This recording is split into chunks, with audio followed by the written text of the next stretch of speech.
Привет, друзья! С вами Домик в деревне. Вот такая сейчас у нас прямо сейчас погода. Вот.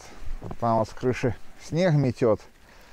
А прогноз кричал, что будет у нас плюс 5 сегодня, а сейчас на дворе минус 4. И вот такая снежища. Но, тем не менее, красиво и неповторимо. Вот, так что нет плохой погоды, есть плохая одежда и плохое настроение. Добра вам, бодрости и всего хорошего. Пока.